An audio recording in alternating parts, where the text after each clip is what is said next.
Look out, boxing fans. It's your boy Ashley Knuckles, man, making this video. I'm outside. Man, it's hard to tear myself away from these kids, man. If you got young ones and they're young, you know exactly what I'm talking about. It's 24 hours a day, man, all the way around the clock. But anyway, I see today has been a good day to initiate boxing discussion. They had some good debates going on earlier, and it kind of reminded me of the old boxing community where everybody chiming in. So I thought I'd raise a topic, something that hasn't been talked about. If so, it hasn't been talked about in a long time, and it was on my mind. And I wanted to talk about Andrew Golota. Andrew Golota, heavyweight, quite possibly the most talented heavyweight of the last 20 years to never win a world title. And I just wanted to touch bases with some knowledgeable guys on this. If you're not up on it, you know, just listen back, you know what I'm saying, you know, and try to gather what you can from it. But, you know, there's a lot of guys online who know exactly what I'm talking about. And I guess prior to the Riddick Bowe fights, a whole lot of people never really heard of Andrew Golota unless you really pay attention to, you know, where these guys coming out of the amateurs and stuff like that. We already know of Riddick Bowe, you know, being a silver medalist, losing to Lennox Lewis in 2 rounds via stoppage. I believe it was a cut. You know, like I said, it's been a long time. I don't just sit around and just research all damn day. But I believe it was a cut. They were amateurs in the super heavyweight division. And of course, we all know of the Klitschko's, and you know they had an amateur career. Golota, all of them, they got very good, impressive pedigrees and whatnot. But Golota would get a fight with Riddick Bowe. Riddick Bowe was not the champion at that time. If I'm not mistaken, it was Holyfield, and Riddick Bowe had only lost 1 fight in his career at that time, which was to Holyfield. They fought like 3 times. Riddick Bowe would beat him twice. You know, he really was not barring anything Holyfield brought to the table, which was astonishing because we all know of Holyfield to be this warrior, which he was, undersized heavyweight. What he lacked in straight size and just sheer power, he made up in determination, of course skill, because he had that the whole time, determination, will, desire, and just a sheer desire to be, you know, great, which he is and which he was. And in this fight with Golota, you know, Riddick Bowe would, you know, consider him basically a bum. Didn't really put a whole lot of emphasis on training prior to the fight, and in the fight it showed because Golota would be karate-sizing his ass in that fight. And in that fight, you got to see a lot what Golota brought to the table as a fighter. I mean, he could box. I mean, he can actually put combinations together up and down, head and body. He had deceivingly fast hands. He could use the whole ring. He can actually duck punches, duck up under punches. He led behind a jab. He had very, very good power. He can knock you out, or he can mix you up and just win the fight on points if he wanted to. And in this fight, he was giving Riddick Bowe all he could handle. Had him hurt several times in the fight. But for some reason, and the thing I'm about to talk about is the same thing that has plagued this guy's whole entire career. For one reason or another, he could not put it together mentally for the duration of a 12-round fight. And I just never really understood why this guy could not get it together to win at least one of these doggone straps.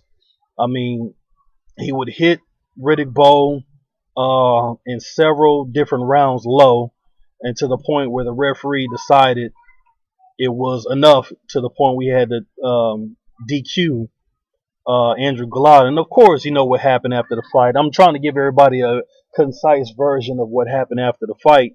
It was a melee in the ring, and a lot of people, when they think of a melee in the ring, these new boxing fans, all they can think about is Mayweather Judah.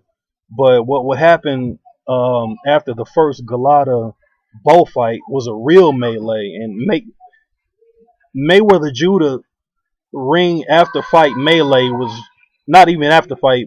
The melee in the ring was a very subdued version of what happened when Golota and Bowe fought. There was a lot of emotions going into the ring, a lot of racial things going on. You know, it was a great white hope in Golota, which there were a lot of great white hopes in boxing throughout history. But in this particular fight, if there was ever a guy to actually have a great white hope and believed that this guy was going to win a world title, it was Andrew Golota. This dude had skills for real. And at that time, I was just a teen.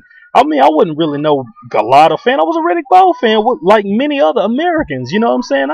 Golota was from Poland. I knew about Riddick Bowe. You know what I'm saying? But over the years, I learned to gain an appreciation for what this guy can do, especially in that particular fight. Well, like I said, there was a melee after the ring. Lou Duva would have a heart attack, and they have to ship him to the hospital. The fans were fighting. They were fighting in the ring. It would stop several times, and it would pick up several times. It was crazy. It's probably one of the worst ring melees I've ever seen in boxing. But anyway, they would have an immediate rematch, and in this rematch, Bowe would get in decidedly better shape. He came to the ring very trim, in tip-top shape, but this would be different. Eddie Futch wasn't in this corner, of course. We already know about that. Still trying to give y'all a concise version of history, and they would do it again. And in the rematch, the same thing happened. Golota would be beating the shit out of Riddick Bowe. At least in this fight, Riddick Bowe put up a better fight. He hurt Golota once, put him down once. But Golota had Bowe hurt at least more times in this fight and could at least stop him twice in this fight. But, Bowe would persevere and fight on. But for one reason or another, Andrew Golota was even more dirty in this fight. If it wasn't low blows, it was a headbutt, which he ended up cutting himself by trying to get dirty. And he would end up being DQ'd. Of course, like I said, he's the most talented heavyweight in the last 20 years to not win a world title. That was not a world title fight. But coming off of those fights with Bowe, I guess because of the way he asserted himself and conducted himself outside of the fouling with the former world champ Riddick Bowe. And of course, I guess he beat Bowe up so bad in those fights, Bowe went into fucking exile. We didn't see from him. We didn't hear from him until later on in the 2000s, but Andrew Golota would get his first world title shot against a guy who was ducked by Riddick Bowe in Lennox Lewis. It's not like Bowe didn't know who Lennox Lewis was. He blatantly ducked him, throwing the title in the trash. He fought Lennox Lewis in the amateurs, like I said previously, stopping Riddick Bowe in the Olympics and in Korea at the super heavyweight division. Of course, the only real heavyweight Olympic world champions that I know of off the top of my head would be Frazier and Foreman, but these guys competed at super heavyweight, and Lennox would win the gold and Bowe would win the silver. But Golota got his title shot against Lennox, in which Lennox would blow his ass out in less than one round, and that would pretty much let everybody know that Lennox was serious business, because a lot of people didn't really know how good he was at that time, and this kind of cemented how good he was. Everybody was on Tyson, still, you know what I'm saying? Tyson and Holyfield, and of course Riddick Bowe. But that wouldn't be the end of Golota. He would continue to fight. He was, fairly active fighting. He continued to fight in the United States too, roughly around the Atlantic City area, if I'm not mistaken. His trainer was was Lou Duva, and the dude was very famous for putting fights in Atlantic City. That's pretty much their domain. As you can see, they did the same thing with Arturo Gatti and whatnot. But after his, I guess I really don't remember his promotional status at that time. It could have been with the Duvas. I know his trainer was Lou Duva, but I know he would eventually sign with Don King, because as time went by, Don King would have his hold on the heavyweight division, and he had basically all the heavyweight world champions, and Golota would get a title shot against John Ruiz. And if you know John Ruiz, he did not have a crowd pleasing style. Yeah, I had to tend to my son. He's picking stuff off the ground and stuff. But anyway, what was I saying? Oh, Golota. He would get a world title shot against John Ruiz. John Ruiz with the huggy style, very not crowd pleasing. And he really didn't have a whole bunch of fans and whatnot based on his style. But if you look at John Ruiz's resume, he's beaten a lot of top competition at that time based on his style. and guys not having the skill or the wherewithal to actually deal with that huggy style, being able to fight um, with whatever the referee allows to happen in the ring, because it's all at the referee's discretion. But in that fight with Golota and John Ruiz, Golota beat the dog shit, beat the brakes off of John Ruiz, beat the brakes off of him, and he got robbed. And I think that was very unfortunate, because if there was ever a time where, this guy could actually finally win a legit world title, all right, baby, it was in that fight with John Ruiz. But John Ruiz would escape, and Golota would continue on fighting with no world title. But lo and behold, Don King came through for him again. He had a firm grip on the heavyweight division, and got him a world title shot with Chris Bird.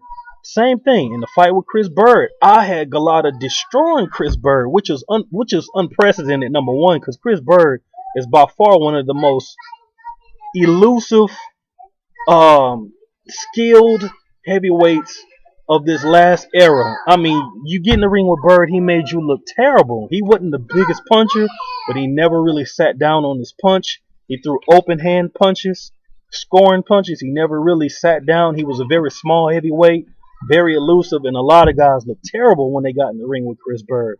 But he dominated Chris Bird in that fight and got robbed. And I'm just not understanding how this guy has eluded the world title, a world title, throughout the course of his career.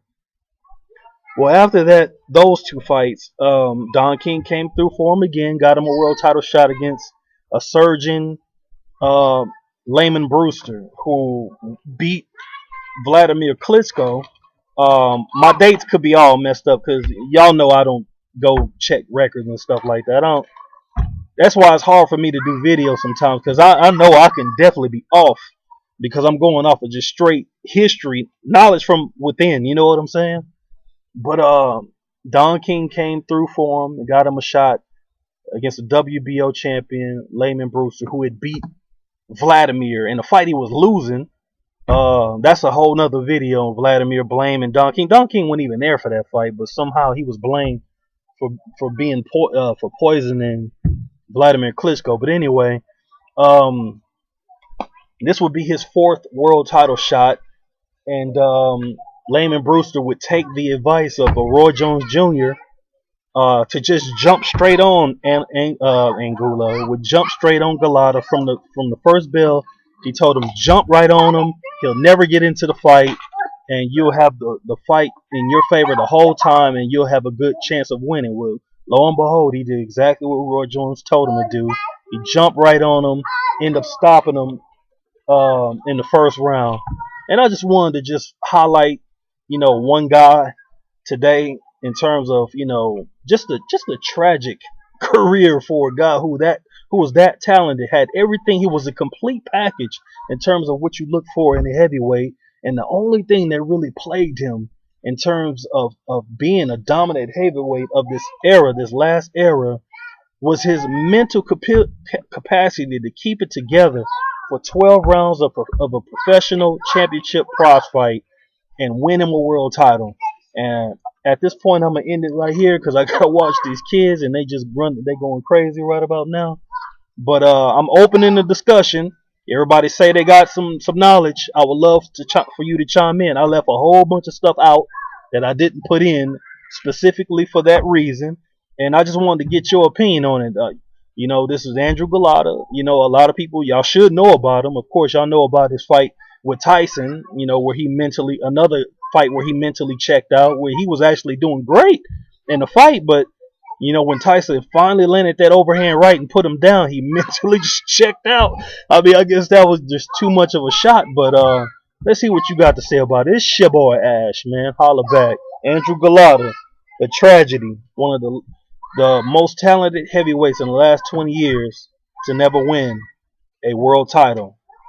Holla at you. Peace.